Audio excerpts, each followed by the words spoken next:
Italy. It's the land of art, fashion, Ferraris, and economic frustration. You see, despite being one of the wealthiest nations in the world, Italy hasn't grown much in over 2 decades. Its debt is massive, its population is shrinking, and if you're under 30, the odds of finding a decent job are not ideal. So how did Italy, a country bursting with talent and tradition, end up in economic gridlock? Let's have a look. Italy is the 9th largest economy in the world, with a total GDP of around $2.2 trillion and a GDP per capita of about 37,000, which puts Italy firmly in the developed world. It's a founding member of the European Union, uses the euro and exports everything from luxury cars to Parmesan cheese. And yet, the Italian economy has barely grown since the early 2000s.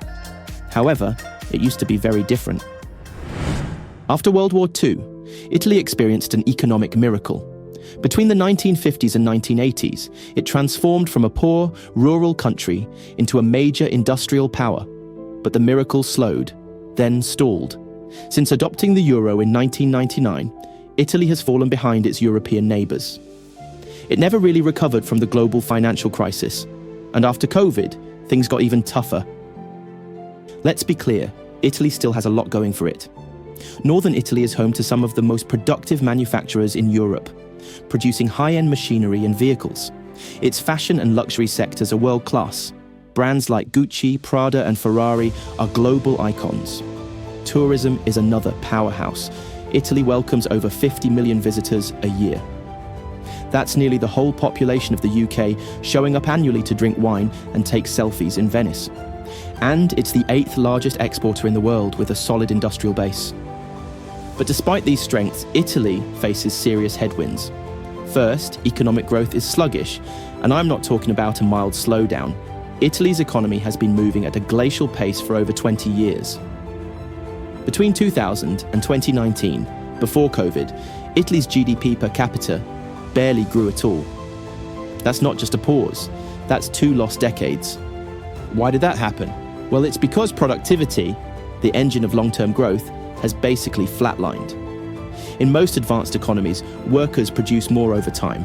They get better tools, smarter systems, more efficient processes.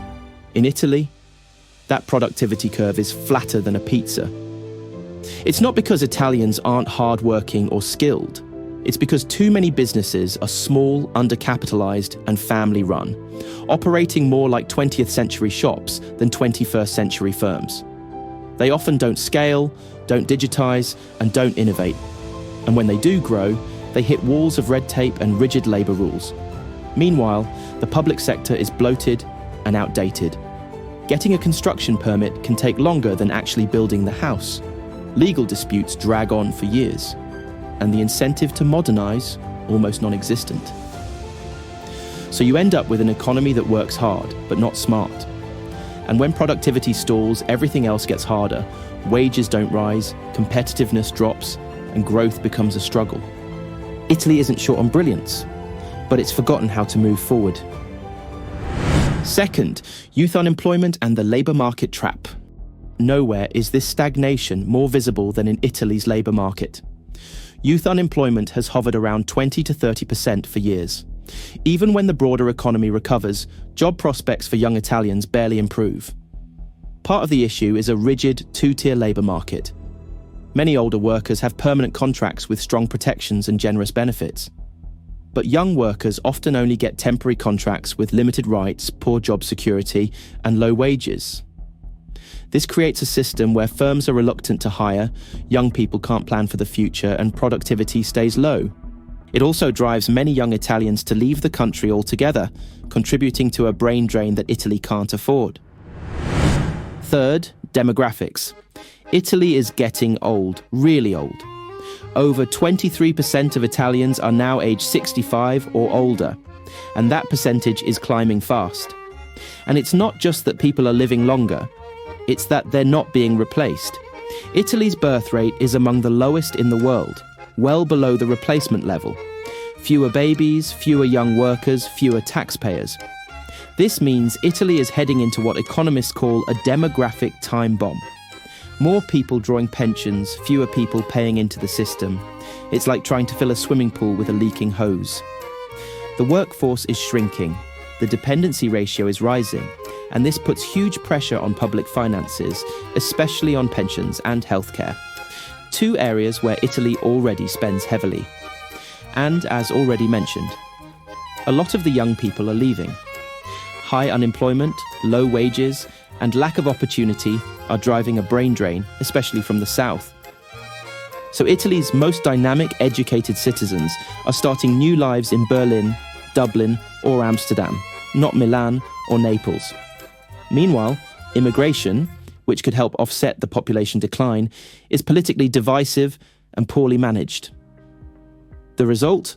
A smaller, older, more expensive country to run. And unlike a recession, you can't fix demographics with stimulus. You need long-term strategies, childcare support, labour reform, immigration policy, all of which require political stability and public consensus. Two things Italy hasn't had much of lately. Fourth, the shadow economy. Italy has a big economy, and a second, unofficial one hiding in the shadows. The shadow, or informal economy, refers to all the business activity that happens off the books, workers paid in cash, shops that don't issue receipts, contractors who conveniently forget to report income. It's the side of the economy that doesn't show up in tax returns, but very much exists in reality. Estimates vary, but the shadow economy in Italy is thought to be worth between 15 to 17% of GDP. That's over 250 billion euros a year, basically the size of Portugal's entire economy. But the problem is, it doesn't pay tax. That's tens of billions of euros every year that don't go to schools, hospitals, infrastructure, or reducing debt. It forces the government to raise taxes on the people and businesses that do follow the rules, which creates resentment and encourages more evasion. It's a vicious cycle. The more people cheat, the harder it becomes for honest businesses to survive. It also distorts competition. A legitimate business that pays taxes, hires workers legally, and follows safety rules can't compete with someone doing the same job for cash, under the table, with no overhead. And this isn't just about small-time tax dodging. In some regions, particularly in the south, the informal economy blends into organised crime, creating a toxic mix of corruption, fear, and economic stagnation. Why is it so widespread? Because Italy's tax code is complex, enforcement is inconsistent, and legal proceedings can take years. For many people, especially in low-growth areas, operating in the shadows feels like the only way to survive, but the long-term cost is enormous. The shadow economy erodes the tax base, reduces productivity, and undermines trust in public institutions. And unless Italy can bring more of its economy out into the light, no fiscal or structural reform will ever fully work. Then there is political instability. Since the end of World War II, Italy has had over 70 governments. That's an average of one new government every 13 months. Coalitions form and collapse, parties rebrand, leaders change, and with each new administration comes a new set of policies, many of them short-term fixes that don't survive beyond the next election. This instability makes long-term reform nearly impossible. Problems get kicked down the road, and that road is running out of pavement. To keep things afloat, Italy has done what many countries do: borrowed. A lot. Its public debt now stands at around 140% of GDP, one of the highest in the developed world. Governments have used this borrowing to fund pensions, cover healthcare costs, support regions in need, and keep the economy ticking over. But despite all this spending, the core problems haven't gone away. In fact, most have gotten worse. The population is still aging, productivity is still stagnant, the labour market is still rigid, and growth is still elusive. Now, a new wave of spending, this time on defence and energy security, is adding even more pressure to the public finances. So why hasn't there been a crisis yet? Well, one big reason is the European Union.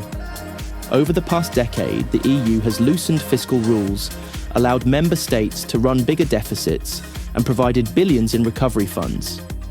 Italy was a major beneficiary of the EU's pandemic recovery package, and the European Central Bank has quietly kept bond yields low through massive purchases of Italian debt. But the reality is, none of this changes the underlying math. Interest rates are rising across Europe, and that means Italy now has to pay more just to service its existing debt, not reduce it, not pay it off, just to keep up with interest. The cost of servicing Italy's debt now represents 5.6% of total GDP, but its economic growth, including inflation, is just 1.8%. And that's a huge red flag, because if your debt is growing faster than your income, things start to spiral. It's like paying off a credit card by taking out another credit card. It works for a while until it doesn't. It shows that without big changes, like cutting spending or raising taxes, Italy's debt will keep growing and become even more unsustainable. Given all its problems and urgent need for spending, Italy isn't in good shape for austerity, but unless it does something, eventually reality will catch up. So what can Italy do? Well, the answer isn't easy, and it's definitely not popular. But experts agree that Italy needs to take bold, long overdue steps. First, reform the pension system so it's sustainable in an aging society. Modernize labour laws to make it easier for young people to find stable work. Crack down on the shadow economy with better enforcement and simpler taxes. Encourage investment and innovation to boost productivity and compete globally. And target spending more effectively instead of using deficits to paper over the cracks. None of this will be politically easy. But the alternative, drifting toward another debt crisis, would be far worse. Italy has incredible strengths, a rich cultural heritage, a skilled workforce, strong manufacturing sectors, and deep integration into the EU. But without reform, those strengths may not be enough. The country is already on a slippery slope, and the longer it delays action, the harder the landing will be. Italy's day of reckoning may not arrive tomorrow or next year, but make no mistake, it is approaching. And when it does, the choices made today will determine how painful it is. A link to the next video should be on your screen now. Just click to keep watching. I hope you enjoyed this video. If you did, then please like, subscribe, and follow. Thanks for watching.